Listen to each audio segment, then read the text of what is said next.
सोचिए, हर जीव, चाहे वो छोटा सा बैक्टीरिया हो या विशाल वेल, अपनी इतनी सारी एनर्जी एक ऐसे काम में लगाता है जो उसके खुद के जिंदा रहने के लिए जरूरी है ही नहीं, और वो है प्रजनन।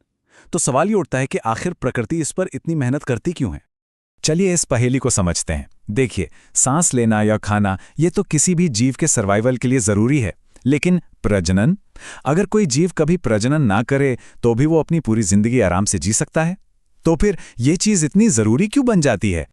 इसको ऐसे देखिए, एक तरफ हैं पोषण और सांस लेने जैसी प्रक्रियाएं जिनके बिना कोई जीव एक पल भी नहीं रह सकता, और दूसरी तरफ है प्रजनन, जो किसी एक जीव के लिए देखा जाए तो पूरी तरह से ऑप्शनल है।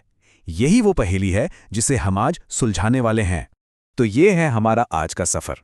हम पहले इस पहेली को समझेंगे, फिर देखेंगे कि जिंदगी का ब्लूप्रिंट क्या होता है, कॉपी बनाने के कुछ आसान तरीके जानेंगे, और फिर एक बहुत ही दिलचस्प आइडिया को समझेंगे कि कैसे परफेक्ट ना होना ही परफेक्ट है।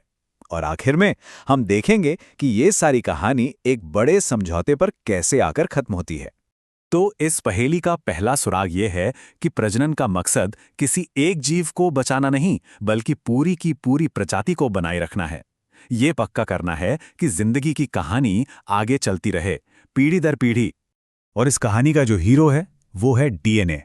ये एक ब्लूप्रिंट की तरह है, एक इंस्ट्रक्शन मैनुअल जिसमें लिखा होता है कि कोई जीव कैसा दिखेगा, कैसे काम करेगा, और यही डीएनए है जो एक पीढ़ी से दूसरी पीढ़ी तक जाता है। तो असल में रिप्रोडक्शन का सबसे जरूरी काम क्या है? बस इस डीएनए ब्लूप्रिंट की एक कॉपी तैयार करना। यही इस पूरी प्रक्रिया का सेंटर पॉइंट है। अच्छा, तो अब देखते हैं कि जिंदगी के सबसे सिंपल फॉर्म्स, मतलब सिंगल सेल वाले जीव, ये डीएनए कॉपी करने का काम करते कैसे हैं।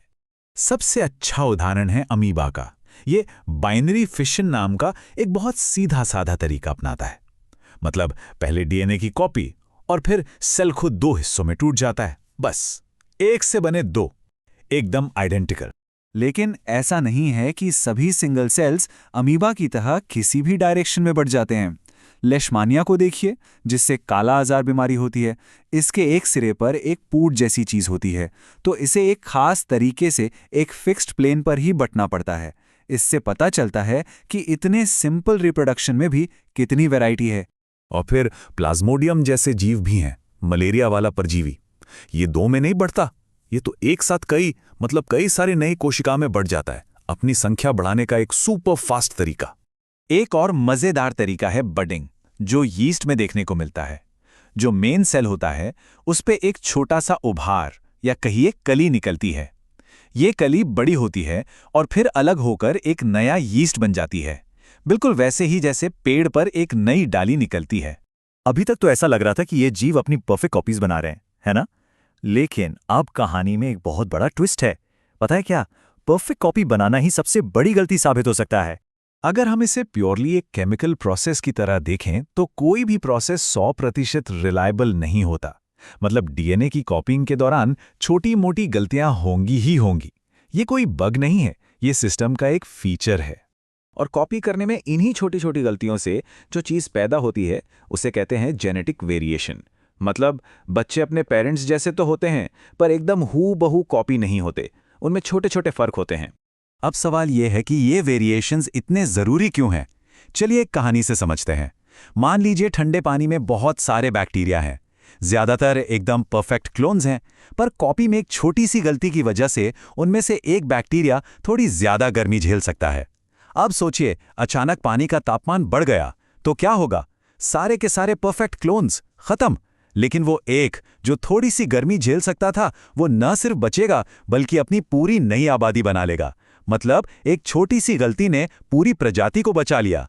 तो ये तो साफ है कि वेरिएशन मतलब बदलाव सर्वाइवल के लिए बहुत जरूरी है।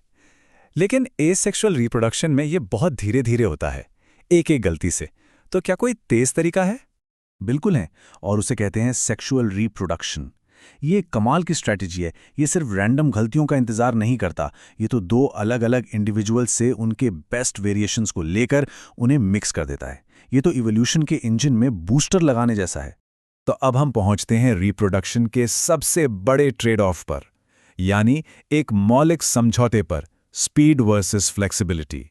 तेजी से कॉपीज बनाना या फिर हर तरह के बदलाव के लिए तैयार रहना। चलिए इसको साइड बाय साइड देखते हैं। एसेक्सुअल रिप्रोडक्शन बहुत फास्ट, एनर्जी भी कम लगती है, पर वेरिएशन ना के बराबर। दूसरी तरफ सेक्सुअल रिप्रोडक्शन स्लो है, एनर्जी भी बहुत लगती है, लेकिन इसका रिवॉर्ड जबरदस्त जेनेटिक वेरिएशन। और इसका सीधा असर पॉपुलेशन ग्रोथ पर पड़ता है। जैसा यहां दिख रहा है, असेक्सुअल ऑर्गेनिजम्स अपनी पॉपुलेशन को बहुत तेजी से डबल कर सकते हैं, जबकि सेक्सुअल ऑर्गेनिजम्स को पार्टनर ढूंढने और बच्चे पैदा करने में बहुत ज्यादा टाइम और एनर्जी लगती है, तो उनकी ग्रोथ धीमी होती है। तो कुल मिला के बात यह है कि जिंदगी के सामने एक चॉइस है, फास्ट और चीप क्लोनिंग या फिर स्लो और कॉस्टली इनोवेशन। अब थोड़ा बायोलॉजी से फिलॉसफी की तरफ चलते हैं। आखिर वो कौन सी डीप डाउन ड्राइविंग फोर्स है जो लाइफ को मजबूर करती है कि वो सिर्फ अपनी कॉपी ना बनाए, बल्कि एक वेरिएबल कॉपी, एक बदलती हुई कॉपी आगे बढ़ाए? और यही सवाल हमें आज के अंतिम विचार पर लाके छोड़ता है। सोचिए, एक अनजान भविष्य के सामने लंबे समय तक टिके रहने के लिए कौन सी स्ट्रैटेजी बेहतर है? तेज क्लोनिंग की एफिशिएंसी या फिर जेनेटिक मिक्सिंग की क्रिएटिविटी? ये वो सवाल है जिसका जवाब धरती पर मौजूद हर जीव, हर पीढ़ी में अपने तरीके से दे रहा है।